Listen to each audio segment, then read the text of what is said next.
Le cerveau serait-il à l'origine de l'idée de Dieu ? On pourrait le penser en lisant les travaux de certains scientifiques qui travaillent dans le domaine des neurosciences. D'autres disent que la notion de Dieu est bien plus complexe. On va l'entendre aujourd'hui dans le 4e volet de cette série que nous vous proposons en nouvelle diffusion et qui est consacrée à la neurothéologie. Jean-Christophe Emery en est l'auteur et c'est Jean-François Miseré qui signe la réalisation. On s'intéresse toute cette semaine au cerveau, aux neurosciences et aux recherches effectuées pour tenter de comprendre ce qu'il en est des expériences religieuses. Jean-Christophe Emery, bonjour. Bonjour Catherine. Alors aujourd'hui, il va être question d'interprétation. Oui, parce que quand on s'intéresse au côté scientifique des expériences religieuses, on en arrive assez rapidement à des applications médicales, psychothérapeutiques, psychiatriques, donc à des débouchés pratiques. Mais on peut aussi tenter de prendre la question par un biais plutôt philosophique. Qu'est-ce que toutes ces recherches disent de notre idée de Dieu, de l'idée d'une divinité, de l'interprétation d'une expérience comme étant proprement religieuse? Ça, c'est la question qu'on a posée à notre invité du jour. Dieu est-il juste un fruit de notre imagination, de notre conscience, de notre connaissance, d'un héritage religieux ou autre chose? On va plutôt aller du côté de la philosophie aujourd'hui. Et donc, on le devine, votre invité va être philosophe. Pas tout à fait, en fait. Oui et non. Disons pas seulement. Fabrice Clément enseigne les sciences de l'information et de la communication à l'université de Neuchâtel. Il se dit lui-même au cœur d'un triangle qui relie les sciences sociales, la philosophie et les sciences cognitives, donc la connaissance. Ma première question tourne autour de la définition qu'il donne à la discipline de la neurothéologie.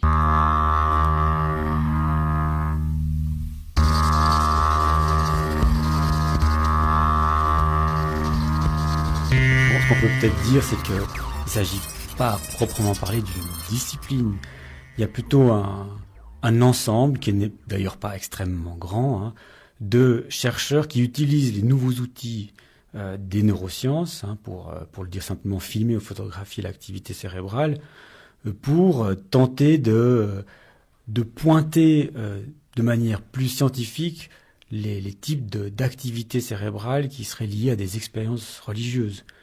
Donc on va vraiment appeler ça discipline, dans ce champ de recherche, vous trouvez très rapidement des gens qui seront plutôt croyants et qui verront dans ce genre d'outils une manière de, avec des gros guillemets, prouver l'existence de Dieu, de manière plus ou moins définitive, et à l'inverse, des gens qui seront plutôt du côté athée et qui vont utiliser ces expériences pour générer, à la demande quasiment, comme avec le casque de Dieu, qui est devenu très populaire de Persinger, générer des expériences de type religieuse et dire après coup, vous voyez, c'est tellement facile à générer, on peut ainsi expliquer toute une série de représentations culturelles religieuses qui ont émergé dans pas mal de civilisations grâce à ces expériences. Donc il n'y a pas un regard, je pense, de la part de la communauté des neuroscientifiques, c'est difficile à parler en leur nom général, mais sur ce qui se passe, il y a des gens qui vont regarder ça avec beaucoup d'intérêt parce qu'il se passe effectivement dans le cerveau des choses très particulières dans ce genre d'expérience, qu'elles soient religieuses ou mystiques, ça dépend comment on les appelle. Et puis d'autres qui sont un peu plus sceptiques en se disant, mais tiens, qu'est-ce qu'on essaie de nous montrer là ? Est-ce qu'on a un a priori ? Par qui est-ce qu'on est financé, etc. Question qui se pose d'ailleurs pour les uns comme pour les autres, les questions du financement évidemment. On se pose la question à partir du moment où on a des expériences scientifiques qui peuvent montrer que certaines aires du cerveau sont activées ou pas par différentes expériences de type religieuse ou qui ont été qualifiées de religieuses. S'il y a une spécificité de ces expériences-là par rapport à d'autres, on a l'impression qu'au fond, la religion ne fait que répéter des expériences qu'on connaît, l'expérience de la relation, l'expérience de l'autre, l'expérience de la joie, l'expérience, etc., qu'on peut recréer en situation de méditation ou en situation de prière ou que sais-je, et qu'au fond, la religion n'est pas vraiment autre chose que le quotidien. Une des différences peut-être, et là c'est d'ailleurs un terme qui est souvent utilisé par les théologiens, se situerait du côté d'une forme d'extase, dans le sens où les expériences qui sont déclenchées expérimentalement pour être observées par la suite avec différents outils d'exploration de l'activité cérébrale sont quand même souvent des expériences assez extrêmes. Les expériences où on endort, entre guillemets, où on trouble une partie du cerveau et on déclenche certaines impressions comme d'avoir une présence humaine, non humaine près de soi alors qu'il n'y a personne. ce type d'expériences sont quand même des expériences un peu limites. Et d'autres expériences qui sont menées dans des situations de rituel, par exemple, où on s'aperçoit que des gens qui sont croyants et qui observent d'autres gens pris dans un rituel vont avoir un certain nombre de réactions physiologiques, alors ceux qui ne sont pas croyants vont pas les avoir. Ce sont des expériences vraiment assez intéressantes, mais toujours un peu extrêmes. Donc on se trouve dans des situations d'exaltation, soit collective, soit individuelle, si on peut parler d'exaltation individuelle, où vraiment une expérience est éprouvée de manière très forte. Et je me souviens d'un chercheur qui était très fameux dans la discipline, Francesco Varela, que j'avais eu à l'époque comme professeur, qui lui était venu au bouddhisme en partie parce que les bouddhistes étaient capables de générer des expériences mentales, ce qui permettait ensuite aux scientifiques de les étudier plus tranquillement. Donc il voyait un outil scientifique. Il est devenu ou il était bouddhiste à côté de ça, ou je ne sais pas si on peut dire à côté, mais il voyait ça comme une capacité de générer à la demande certains types d'expériences mentales, si on veut, mais des expériences assez intenses. Donc dans la vie quotidienne, souvent, c'est des expériences qui passent très vite, qui sont vécues dans l'instant et qui disparaissent. Il semblerait que dans la plupart de ces phénomènes religieux, on a quelque chose de l'ordre d'une exaltation, d'une extase, de quelque chose qui justement dépasse à un moment le quotidien. Et c'est ça qui les caractérise justement comme étant très particulières, religieuses, mystiques, etc. Ces expériences, indépendamment du fait qu'elles ne prouvent probablement pas grand-chose, ni dans un sens ni dans l'autre, elles sont juste une démonstration qu'il se passe quelque chose dans le cerveau. Elles posent quand même des questions à des gens qui sont pratiquants religieux et qui se voient interpellés sur leur pratique et leur dynamique religieuse. Il n'y a pas juste une petite activité cérébrale qui est mise en évidence, c'est tout de même un lien qui est pointé entre une activité physique, physiologique et certaines expériences phénoménologiques. Et le fait que ces expériences phénoménologiques, qui sont souvent perçues comme complètement hors du monde matériel, presque par définition dans la religion, tout d'un coup sont comme ramenées au monde physique, physiologique, matériel. Et ça, c'est ce que je trouve assez exaltant dans toute la perspective naturaliste contemporaine, d'essayer de comprendre comment, mécaniquement, comment tout ça a été, presque d'un point de vue d'un ingénieur, s'est mis en place au cours de l'évolution. Je comprends que ça leur pose des tas de questions, parce qu'effectivement, si on se dit que on est fait de telle manière, physiologiquement, que dans certaines conditions, on ne peut quasiment pas s'empêcher de ressentir certaines expériences, phénoménologiquement parlant, est-ce que ensuite ces expériences, on va les décrire comme des données par d'autres entités non terrestres, si on peut les appeler comme ça, pour rester le plus neutre possible, ou est-ce que vraiment on a affaire à quelque chose qui est simplement de l'ordre d'une élaboration culturelle, de quelque chose que chaque humain, étant donné sa machinerie interne, éprouve dans certains types de conditions. Donc ça pose effectivement des questions importantes, je pense. Comment est-ce que vous, de votre perspective, qui vous intéressez aux sciences cognitives, quel regard vous jetez sur ces découvertes, sur ces recherches?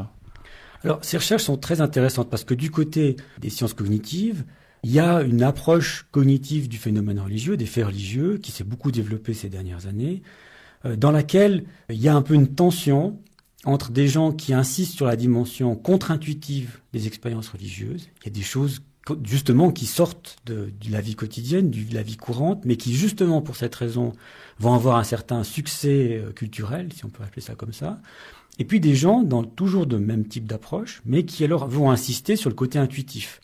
Le côté, c'est ressenti par les gens, et ensuite on va donner une forme culturelle à quelque chose qui est ressenti plus ou moins de la même manière par différentes personnes. Donc les expériences neuroscientifiques de ce point de vue-là sont intéressantes puisqu'elles permettent d'essayer, une fois qu'on a une question, on a un dilemme par exemple entre différents types d'hypothèses, de tester ou d'aller voir du côté du cerveau qu'est-ce qui se déroule, à quel moment les gens éprouvent ce qu'ils vont qualifier d'expérience religieuse. Est-ce que c'est dans des moments où ils ont affaire à quelque chose qui leur parle au sens, c'est très intuitif, ou c'est des moments où ils sont frappés par quelque chose de très étrange, mais qui paradoxalement va déclencher une sorte d'activité cérébrale très intense et très désirable de certaine façon. Là, de nouveau, ce côté un peu extase. Donc on peut avoir avec l'introduction de choses contre-intuitives, comme on en trouve beaucoup dans la théologie, peut-être des expériences de mise en cohérence, des expériences où on a l'impression que tout fait sens soudainement, etc., comme le décrivent certaines personnes qui ont été pris, entre guillemets, par les expériences religieuses. Et ça, c'est des choses qu'on peut imaginer, entre guillemets, voir. Les neurosciences, de ce point de vue-là, les instruments que les neurosciences nous permettent, si elles sont utilisées à partir de questionnements, sont passionnantes, d'hypothèses, si vous voulez, qu'on peut essayer de trancher, mais une après l'autre, tranquillement, sans avoir forcément un modèle global de neurothéologique, si vous voulez.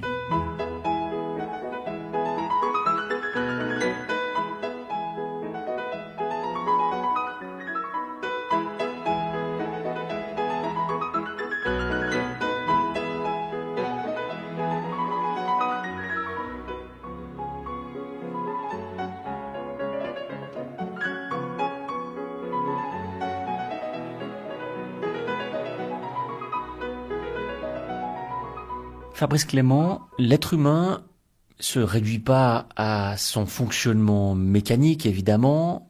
Il a produit une culture, il a produit d'autres éléments, notamment la question du sens, la conscience de soi, des choses qui, aujourd'hui, d'un point de vue scientifique, sont encore relativement sous forme d'hypothèses un peu mal définies.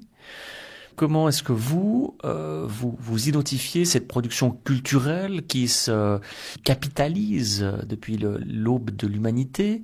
Est-ce que ça va être, au bout du compte, quelque chose qu'on peut réduire à une simple transaction chimique à l'intérieur du corps humain?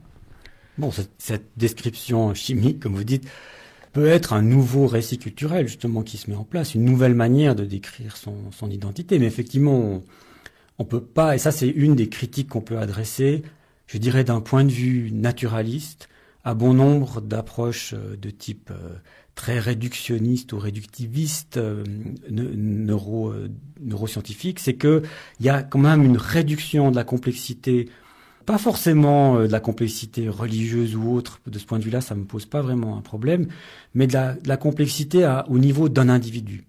Et c'est vraiment une centration, vraiment comme sur cette monade qui est le cerveau, dans lequel se passe l'ensemble des activités, et que, aussi pour des raisons techniques, on peut étudier que de manière très individuelle. Donc c'est un cerveau après l'autre, et puis ensuite les statistiques vont nous faire dire, voilà, c'est comme ça que les hommes pensent. Mais les hommes pensent, comme vous le disiez tout à l'heure, ils pensent en groupe, donc ils pensent pas tout seuls, et ils pensent avec des représentations qui leur sont en très grande partie léguées. Alors, même si on a ces grosses limites par rapport à l'approche neuroscientifique, disons, restreinte, individualiste, il y a quand même des choses très intéressantes dans le sens où on peut se dire que si on ne peut pas ne pas s'empêcher à penser à un certain nombre de choses dans certains types de conditions, parce qu'on est constitué par ce genre de matériaux physiques, physiologiques, on pourrait quand même se dire que, pour une part en tout cas, les représentations culturelles qui ont eu beaucoup de succès, qui se sont imposées, qui ont demeuré au fil des siècles, sont peut-être celles qui ont le mieux mis sous une forme narrative ce genre d'expérience, qui ont donné du sens, qui ont donné une certaine cohérence à ce que les gens pouvaient éprouver dans ce genre de situation. Et aussi d'ailleurs des cultures, au sens large du terme, dans lesquelles des institutions ont réussi, si on peut dire ça comme ça, à trouver des systèmes qui vont générer ce genre d'expérience pour beaucoup de gens, plus ou moins en même temps. Et donc qui vont du coup éprouver le même genre d'expérience et recourir au même type de récits qui vont ensuite soutenir ces expériences ou en rendre sens d'une certaine façon. Donc on se trouve dans un sorte de grand cercle, qui est pas forcément vicieux d'ailleurs, qui est un grand cercle qui part pas forcément du culturel pour aller au physiologique, ni l'inverse, mais où l'un et l'autre se dynamisent l'un et l'autre dans des contextes sociaux où il y a des rituels, il y a des grandes cérémonies, il y a des récits, des grands récits qui sont transmis de génération en génération. Ça veut dire que notre cerveau, avec, 2 millénaires de christianisme, pour prendre cet exemple, au fond a été influencé. On sait, par exemple, que la méditation de moines bouddhistes peut modifier à long terme la structure interne du cerveau. Et donc, on peut très bien imaginer que 2000 ans de christianisme ont, en profondeur, modifié notre structure de cerveau, même si on n'a peut-être pas un cerveau de l'homme du 1er siècle pour pouvoir voir la différence. J'irai pas jusqu'à dire ça parce que les influences que peuvent avoir ce genre de phénomène nécessitent une de très très très longues périodes. Donc l'environnement, pour qu'il puisse influencer notre soubassement matériel, si vous voulez, a besoin de centaines de milliers d'années. Donc je pense pas qu'un cerveau, au sens tel qu'il est donné, plus ou moins génétiquement à la naissance, un cerveau de chrétien, si vous voulez, soit fondamentalement différent d'un cerveau de bouddhiste. Et au contraire, c'est peut-être même grâce à ce type d'expérience neurothéologique qu'on s'apercevra qu'il y a vraiment une grosse similarité entre la méditation des uns et des autres. Par contre, il y a l'éducation, et ça, c'est pas rien.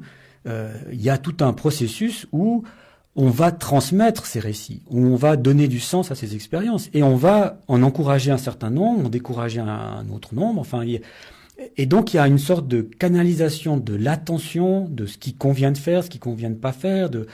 Il y a un nombre de récits aussi qui vont orienter l'attention des gens vers certains types d'expériences et qui vont multiplier les chances de les entretenir dans certains groupes culturels et pas dans d'autres. À la naissance, je pense pas qu'on ait un cerveau différent, même avec 2000 ou plus d'années d'une religion, mais par contre, assez rapidement, les cerveaux vont en partie se différencier parce qu'ils sont informés, au sens fort du terme, par leur environnement culturel.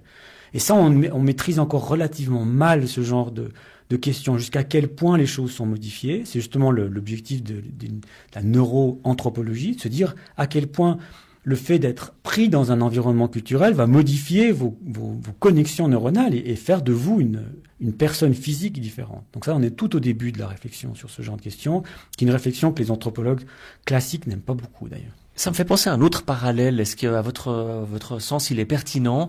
Un parallèle qu'on fait entre le développement de l'enfant jusqu'à l'âge adulte et le développement de l'humanité, dans le sens où l'enfant passe par des stades de pensée magique, des stades où il est volontiers disposé à croire, au fond, les histoires qu'on lui raconte, qu'elles soient vraisemblables ou non. Et puis aussi, petit à petit, il développe plus de compétences, de connaissances, il remet en question et il en vient de plus en plus peut-être à douter, à remettre en question. Ces dernières années, on s'est aperçu que l'enfant n'est pas crédule, que l'enfant n'avale pas les récits de la même façon lorsqu'il s'agit d'un récit fictionnel, d'un récit religieux ou d'une description d'un factuel, qu'ils font des distinctions, qu'il y a différentes ontologies, si on peut dire, qui sont présentes très rapidement chez l'enfant.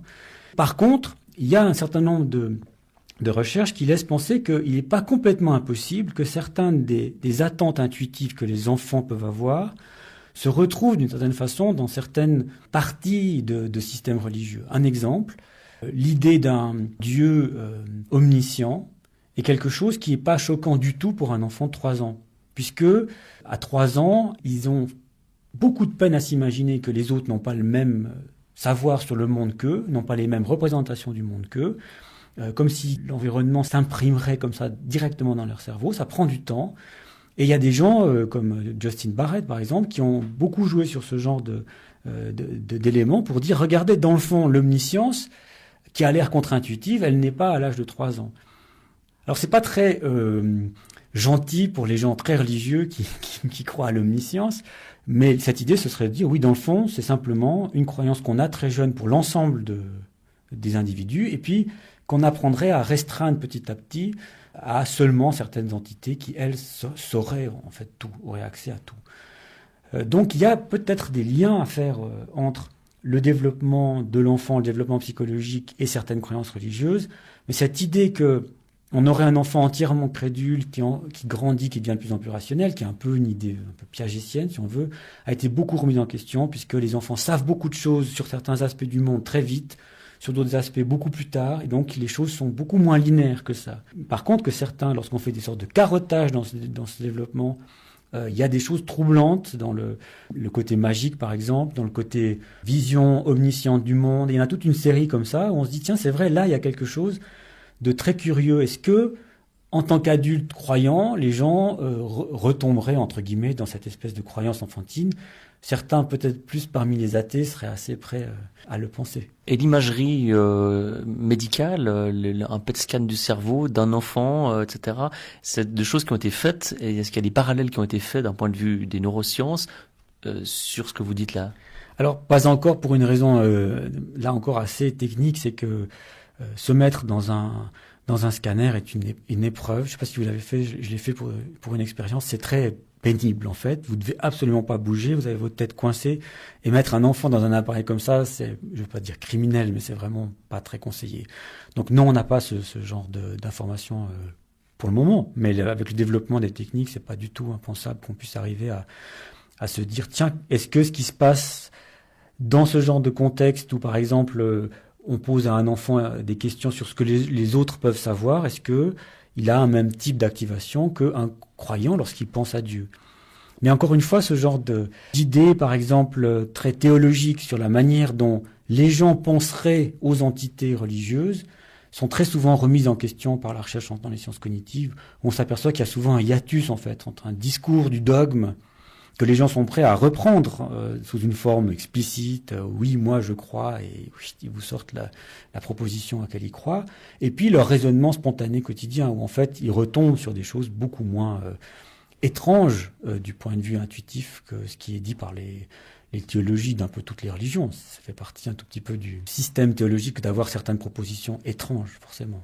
Avec aussi, je pense par exemple à ce qui s'est dit récemment sur les neurones miroirs, cette idée que il y a une sorte de compassion qui est inscrite biologiquement dans le cerveau et que la règle d'or des religions est au fond, enfin on peut la visualiser, si j'ose dire, dans le cerveau de l'homme. Oui, cette recherche sur les neurones miroirs, encore une de ces recherches qui a fait beaucoup parler d'elle et qui aujourd'hui commence à être un petit peu plus circonscrite. Au départ, les neurones miroirs, c'est juste des zones du cerveau qui s'activent aussi bien chez l'observateur d'une action que chez celui qui performe une action. Ce serait une sorte de mise en miroir de l'action qui permettrait de mieux comprendre ce que l'autre est en train de faire. De là à dire que lorsque quelqu'un éprouve de la peine, par exemple, on va automatiquement éprouver de la peine parce qu'on entre en miroir, c'est loin d'être systématiquement le cas. Et c'est là que la sociologie, que les sciences sociales sont assez passionnantes, puisqu'on s'est aperçu que on entre en résonance qu'avec certains types de personnes, les personnes qui font partie de notre groupe. Et on retrouve ça dans les rituels religieux. Certaines expériences montrent que des gens qui observent un rituel religieux entrent en phase avec ceux qui sont en train de le pratiquer, genre marcher sur du feu, alors que ceux qui ne sont pas croyants dans ce rituel n'entrent pas du tout en phase. Et donc, ce neurone miroir, il y a quelque chose qui n'est pas complètement automatique. C'est comme s'il y avait une étape antérieure qui est d'identifier, on s'en rend même pas compte, la personne comme étant une même, un identique, quelqu'un qui est comme nous, quoi. Et ça serait la première étape. Et ça, c'est pas forcément très optimiste par rapport aux religions, parce que Dieu sait si on sait que les religions ont aussi permis, favorisé des conflits et des destructions massives de ceux qui étaient justement pas des mêmes, quoi. Donc on retrouverait là des choses plutôt inquiétantes dans un certain sens. Fabrice Clément, professeur en sciences de l'information et de la communication à l'université de Neuchâtel. Jean-Christophe Emery, vous n'avez pas interviewé de théologiens autour de ces questions de neurothéologie. Pourquoi? Oui, c'est pas une faute de goût. Hein. Non, c'est vrai. C'est pas qu'il n'y ait rien à dire d'ailleurs en l'occurrence, mais plutôt que ces recherches sont considérées du point de vue de la psychologie de la religion, ce serait la discipline théologique qui s'en intéresserait et pas tellement de la théologie fondamentale. Alors les psychologues de la religion, on va en entendre un demain d'ailleurs, mais ils tiennent à peu près le même discours que celui qu'on a entendu dans la bouche de Fabrice Clément aujourd'hui. Disons que demain, on aura quand même l'occasion d'aller un peu plus du côté de la psychologie, même si on va pas aller fondamentalement dans la théologie.